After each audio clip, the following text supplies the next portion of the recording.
Sir ನೀವು ವಿ.ಬಿ. ರಾಮ್ಜಿ ಬಗ್ಗೆ ನಿಮಗೆ ವಿಕಸಿತ ಭಾರತ್ ಗ್ಯಾರಂಟಿ ಫಾರ್ ರೋಜ್ಗಾರ್ ಮತ್ತು ಆಜೀವಿಕ್ ಮಿಷನ್ ಏನಿದೆ ಅದ್ರ ಬಗ್ಗೆ ನಿಮಗೆ ದ್ವೇಷ ಯಾಕೆ ಸರ್? ನಿಮಗೆ ಈಗ ಕೇಂದ್ರ ಸರ್ಕಾರ 20 ವರ್ಷಗಳ ನಂತರ ಅಂದ್ರೆ ಮನ್ರೇಗಾ ಬಂದಿದೆ 2005ರಲ್ಲಿ, 2025 ಕಳೆದ 26 ಬಂತು.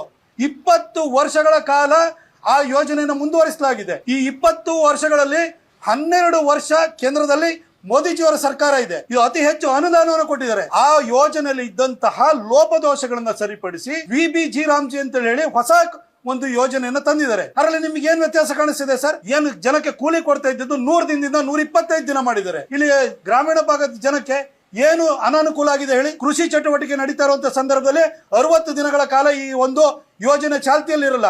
ಯಾಕಂದ್ರೆ ಕೃಷಿಕರು ರೈತರ ದೇಶದ ಬೆನ್ನೆಲುಬು ಅಂತ ಹೇಳ್ತೀರಿ, ಅವ್ರಿಗೆ ಅನುಕೂಲ ಆಗ್ಬೇಕಲ್ಲ ಕೃಷಿ ಚಟುವಟಿಕೆಗಳಿಗೆ. ಅದಕ್ಕೋಸ್ಕರ 60 ದಿನಗಳ ಗ್ಯಾಪ್ ಕೊಟ್ಟಿದ್ದಾರೆ. ಕೇಂದ್ರ ಸರ್ಕಾರ ಹಿಂದೆ 90% ಫಂಡಿಂಗ್ ಕೊಡ್ತಾ ಇದೆ, ಸ್ಟೇಟ್ ಗವರ್ಮೆಂಟ್ 10% ಕೊಡ್ತಾ ಇತ್ತು. ಈಗ ಅದನ್ನ 60% ಸೆಂಟ್ರಲ್ ಗವರ್ಮೆಂಟ್ ಕೊಡುತ್ತೆ, 40% ನೀವು ಕೊಡಿ ಅಂತ ಹೇಳಿದರೆ 2000 ಕೋಟಿ ಕೊಡೋದಕ್ಕೆ ನಿಮ್ಮ ಹತ್ರ ಯೋಗ್ಯತೆ ಇಲ್ಲ ಅಂತ ಹೇಳಿ ಸಿದ್ದರಾಮಯ್ಯನವರೇ ಬಿಕಾರಿ ಸರ್ಕಾರವನ್ನ ನಡೆಸ್ತಾ ಇದ್ದೀರಿ.